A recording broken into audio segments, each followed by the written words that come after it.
Hey everyone, my name is James. I'm a producer with Gearbox Software. Hey, my name's Joel. I'm from 2K Australia. In case people haven't seen the news lately, 2K Australia and Gearbox Software are collaborating on an all-new Borderlands title called Borderlands The Pre-Sequel. Now, this is a full new standalone Borderlands title which is coming to Xbox 360, PlayStation 3, and Windows PC in the fall of this year. And we're here to give a run-through of the demo that we prepared for PAX East earlier this year. So why don't we get stuck into it? Yeah, alright, so right now we're looking at Athena, who is one of the new playable characters. She's a sort of a famous NPC from Borderlands 1 DLC, the General Knox DLC. Right now we're putting our skill points into the Phalanx tree, which enhances her kinetic aspects, which is this energy shield that Athena has that allows her to absorb attacks from enemies and throw it back at them. Alright, let's go ahead and get looting. Over here we have one of our new loot chests. We're going to go and open up and we're going to see what we've got inside. Alright, looks like we have one of our new Cryo Guns. Cryo is a new ice elemental that we've introduced in the pre-sequel. Fires ice bullets that allow you to freeze enemies and shatter them. We also have the Laser Gun, which is a new gun type. So it has different kind of laser attacks. Each manufacturer has their own kind. Right now we're looking at the Maliwan laser gun, and we might run into a couple of different types later on that we can show off. This is the Oz kit. This is an O2 kit. You need O2 because you're on the moon surface of Pandora's moon surface, Elpis. And Elpis is just like Earth's moon in the sense that there's a very thin atmosphere, very low gravity, so you need oxygen, but there's not really much on the surface. Looking at our other playable character, Wilhelm, you might have seen that there's a sort of a shimmering bubble over his head. That's his oxygen bubble. That allows him to breathe on the surface. The entire time that you're out there, you're losing oxygen, but don't worry. We've got plenty of stuff in place to make sure that you always have opportunities to get more O2. Case in point, we've just found one of the air geysers. You run on top of one of these things and it's going to fill up your oxygen. This is really important, not just because you need oxygen to breathe and live, but because we have some new features that we've added that use oxygen. Joel, why don't you tell us some about that? Yeah, so when we were bringing in this oxygen system, we didn't want to bring in something that was annoying to players and a resource to manage. We wanted to bring in something that could give them cool new abilities. So you can see we're on the moon, you can already do low gravity jumps, but if we jump and then press jump again, you'll actually vent some oxygen and you'll do a boost. It'll allow you to go a little bit higher. You can also kind of push yourself forward. So why don't we do a jump and then boost forward? And one of the other cool things you can do, it's kind of my favorite thing to do in the game at the moment. It's technically called a slam, but I like to call it a butt stomp. If you jump up in the air, press jump again to boost, and then press crouch, you actually slam down to the ground and do an area of effect attack. It's a great way to manage crowds, to shove them back, because if you're in a low gravity area, you can push them back pretty far, which might be the edge that you need to either like run away or focus on one guy before you deal with the rest of the crowd. Alright, now we're going to go ahead and move into the next area. This is the comm facility. There's a signal that's being jammed that you need to take care of so that you can get back up to Helios, which is the moonshot facility. In the pre-sequel, Jack is in charge of Helios. He's not the Hyperion CEO yet that you know from Borderlands 2. Right now he's just managing the station, and you've been kicked off it and you got to get back. Coming from that comms facility. Get in there, switch it off, because things are getting really interesting up here, kiddo, and in a not fun kind of way. What's your bum in there? Reed Biller owns that place now, and I've heard he's a right nut job. You probably would have heard a bit of an Australian accent there. During the development of the game, it just so happened that the moon kind of turned into Australia. Alright, now where we are right now, there's this big gap.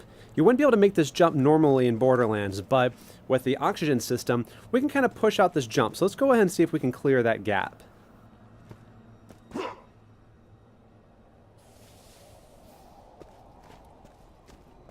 Alright, Athena, you're up.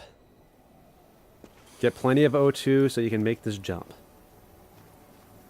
This is my favorite part of the demo because I like to push our demo drivers to boost as late as possible. Whoa. Just like that. I like to see them sweat. So why don't we keep moving? You'll notice when we boost that oxygen meter is draining. And you can see in the horizon there's actually a beam shooting up to the sky and a HUD marker, and that's an oxygen generator. We can activate that in a sec, but this is Borderlands, so, you know, you always loot. And yeah, low gravity, no atmosphere. But when you actually activate the oxygen generator, now there is atmosphere. So when we open up this other lootable, you'll see that it behaves differently. We want to make sure that the that this whole system felt organic, that it felt real, that it didn't just feel like it was tacked on. This comes in really important because with things like incendiary, if you set someone on fire inside of a building with atmosphere, they'll burn. But if you set them on fire in an area with no atmosphere, they won't. So you kind of have to make some, you have some interesting opportunities. But these guys up here, I'm sure they're up to no good, so let's throw some grenades at them.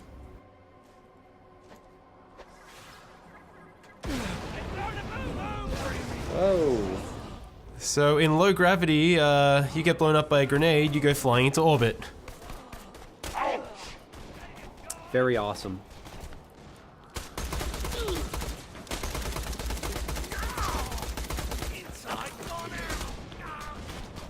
Now you'll see these guys who are outside of the oxygen dome, they're wearing the same bubble that you are, and if you manage to get a headshot like that, they'll actually start venting oxygen and become vulnerable.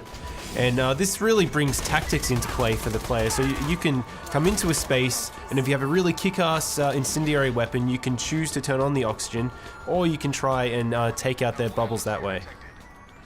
But why don't we take a chance to have a look at our co-op buddy Wilhelm.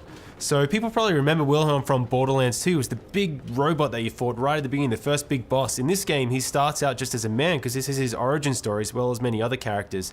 And the really cool thing is, as you're building out his skill tree, not only do you gain new abilities, but you actually visually change him as well. You get robotic arms, robotic legs, shoulder-mounted rocket turrets. You're essentially building out his skill tree to tell the story of how he became the boss you fought in Borderlands 2, which we've had a lot of fun making. But I think it's probably time to show off our first new action skill for Borderlands The Pre-Sequel. What do you think, James? Yeah, it sounds like a good idea. We're coming up on the barrier here for the comp facility. This is being run by the Scavs, which are the scavengers. They're essentially moon bandits. They're not going to let us in without a fight. They're even bringing out some heavy hitters, some turrets, but luckily we've got our Aspis to help us with that. Let's try to absorb as much damage as we can and throw it back at them.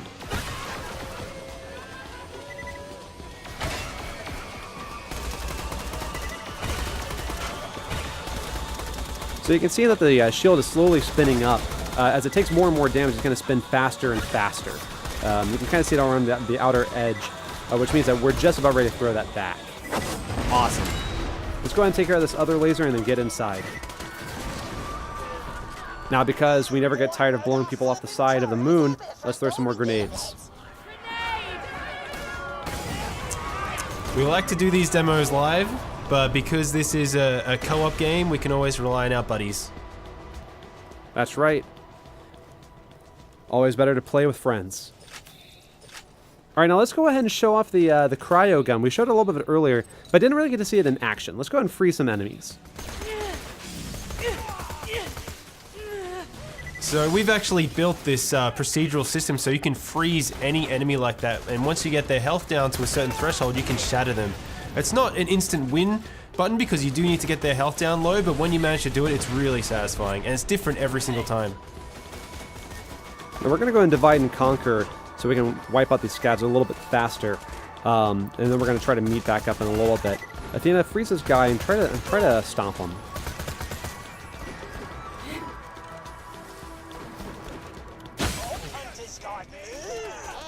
Athena had a good tactic there. If you manage to get really high, your butt stomp will actually do more damage. So if you freeze someone, you can butt stomp down and shatter them from above. Now, you can do more than just freezing them while they're on the ground. We've got some jet fighter, some sort of jetpack enemies. Let's try to freeze them while they're in the air.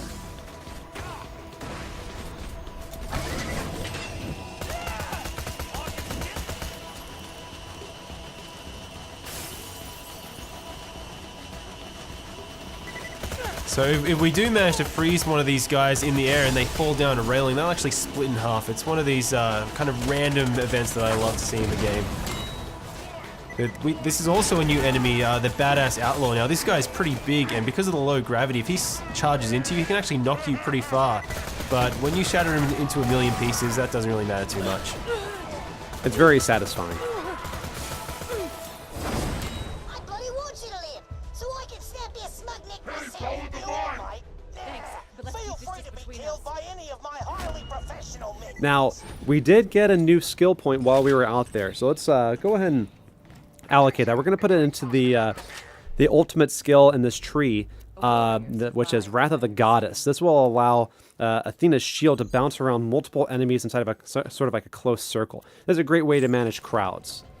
Oh, Wilhelm, it looks like he got something. What is that? So that's the Dar laser. That's kind of like a bolt laser. Athena, you picked up the Maliwan beam laser before, and as James said earlier, you have multiple manufacturers, you have the procedural weapon system, so players can expect to see a whole variety of different types of lasers when they play the game. To the right here, you'll see one of the new rideable vehicles in Borderlands The Pre-Sequel, the Stingray. We're not going to need it in this mission, so we're going to keep moving forward. But keep an eye out, because we might have something more about that in some later news.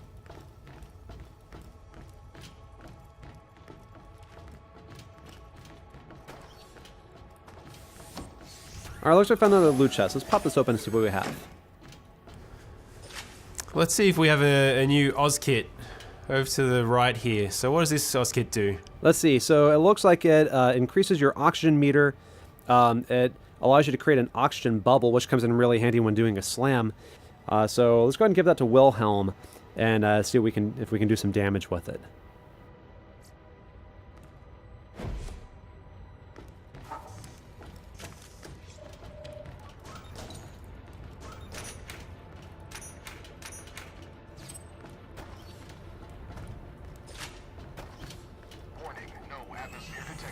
So the Eye of Helios is charging up now, and it's actually firing into the surface of the moon, which is probably not such a good thing when you see bits of the ground kind of floating above you like that. Probably a good reason for us to get back up to that space station as soon as possible. Alright, so we've got a group of enemies coming up, and so we're going to use our buddy Wilhelm to help us charge up our shield so we can get it going. Because you can use friendly fire to charge up Athena's shield. Yeah, let's try and take out all those guys at once. Nice. Awesome. Alright, Wilhelm, yep, butt stomp time.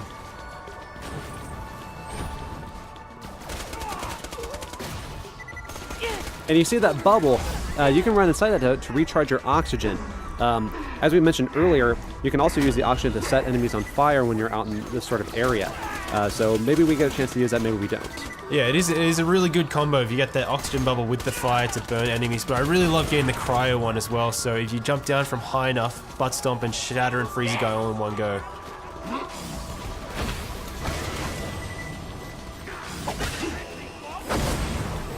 Why don't we try and get some more butt stomps happening? I never get tired of it.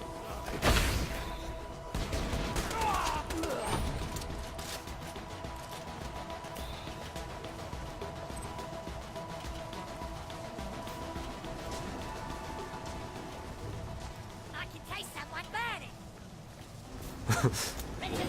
So we've got some little scabs and a little outlaw here. This is a really good opportunity to try and charge that shield right up, so absorb some more damage. It's fully spinning now, so just move back a little bit, Athena, and fire it off.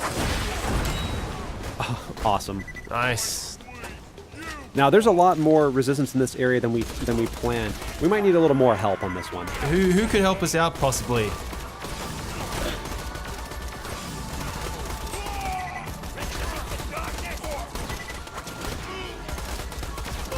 Uh-oh.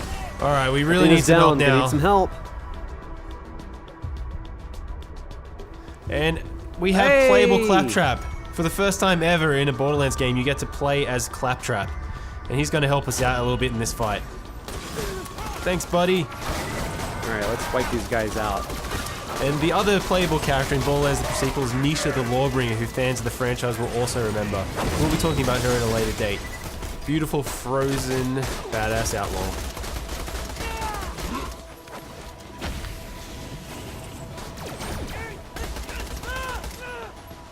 So yeah, we should probably head in here and try and disable that signal so we can get up to the space station.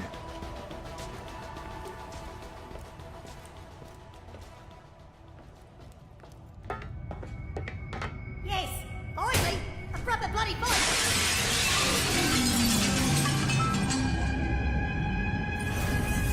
Start the freaking talk! Think you love this? All right, you better get him, Athena. Getting close.